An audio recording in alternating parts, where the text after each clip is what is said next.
This is Joe McMillan, and this is the modern steed. Back in the day, knights rode horses into battle. Today, we ride steel into job interviews, divorce proceedings, personal reinventions. That car says everything you need to know about Joe. Visionary, predator, man made of hardened American iron, and the ego of a Fortune 500 businessman. Today, we're diving into how 3 prestige dramas use cars to silently scream character arcs, and what that says about America's love affair with status, steel, and self-delusion. This is a cycle of art. Let's start with Henry Ford's love letter to the US of A. The American automobile. More than just transportation, it's identity on wheels, a rolling biography, a class signal, a midlife crisis with a warranty, and Hollywood knows it. TV showrunners and film directors use cars the way costume designers use suits.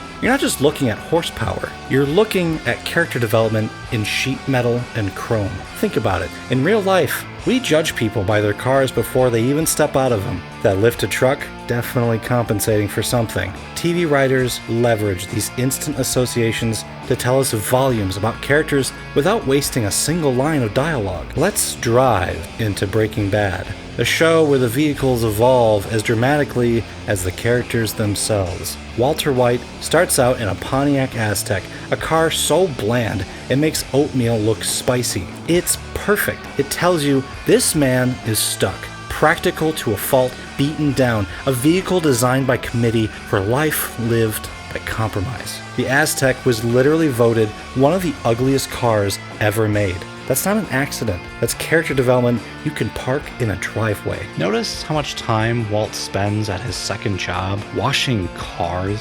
It's his ritual of control in a life where he has none. When the windshield gets damaged, it's not just a repair bill. It's another crack in Walt's facade of normalcy. By the time he's rolling in a Chrysler 300, he's doing drug dealer king shit. It's powerful, but it's also sad. The 300 is American muscle wrapped in European styling, just like Heisenberg is academic intelligence wrapped in criminal ambition. It screams, "I've arrived," to people who haven't actually gone anywhere. Jesse's ride, a yellow Monte Carlo lowrider. Loud, impulsive, too fast, too much. Then it's destroyed, just like Jesse's illusions. The car bounces on hydraulics, literally unstable, just like Jesse himself. It's a visual metaphor for Jesse's life going up in flames. The RV isn't just a vehicle. It's a character unto itself. It's not a car. It's a temple, a lab, a death trap, a home. It's everything Walter hides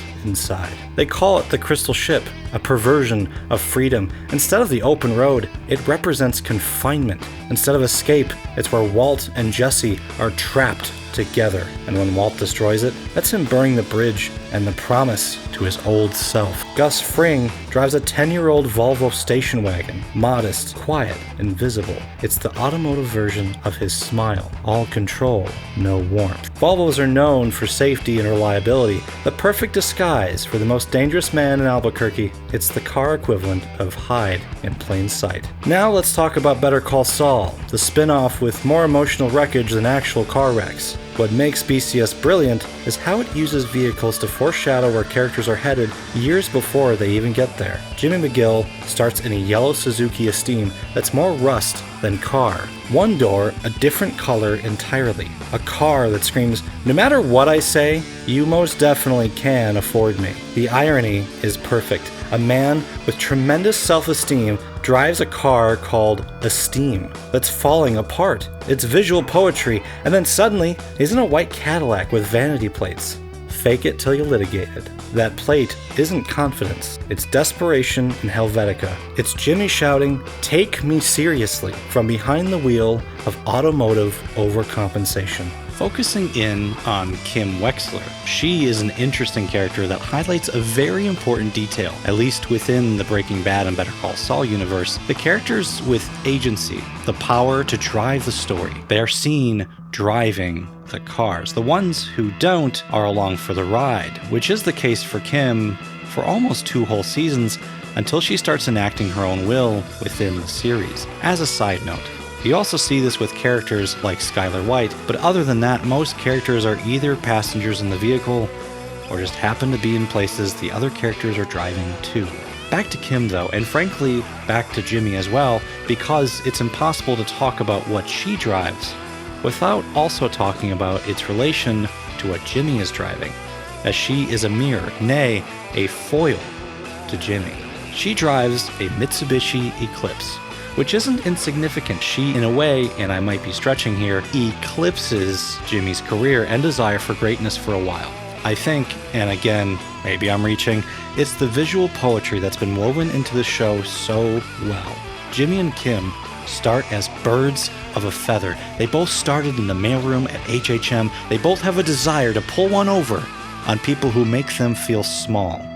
They both are quick-witted and frankly probably too good at manipulating the system. The difference doesn't really become quite clear until Jimmy leapfrogs her by joining Schweikert and Coakley, where Jimmy dumps his esteem for a Mercedes, which places Kim being eclipsed by Jimmy's desire for greatness.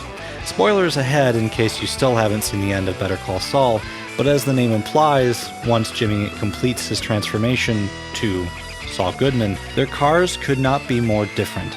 Jimmy in a gaudy, vanity-plated Cadillac that you can smell through the screen, and Kim, once again, humble, a Pontiac in Season 6.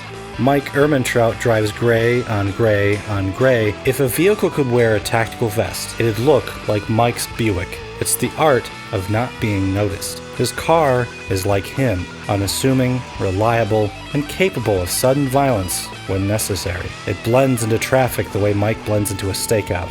Form follows function. Time travel with me to the 80s and early 90s, where the show Halt and Catch Fire uses period-specific vehicles to tell us everything about its tech visionaries. Joe McMillan drives a black Porsche 911 in the pilot. It's not transportation, it's a statement of intent. He's not just driving, he's role-playing Steve Jobs if Jobs were a corporate raider. The show's creators knew exactly what they were doing. The 911 was the ultimate yuppie status symbol back then. It says, I have more money than you, but that's not why I know that I'm better than you. Joe's cars are like mirrors, sleek, fast, fragile. They reflect whatever identity he's trying on that season. Gordon Clark drives a Toyota Corolla hatchback. He has a family, he has responsibilities, but he also wants to be the next tech revolutionary. That contradiction sits in the passenger seat every time he drives to work.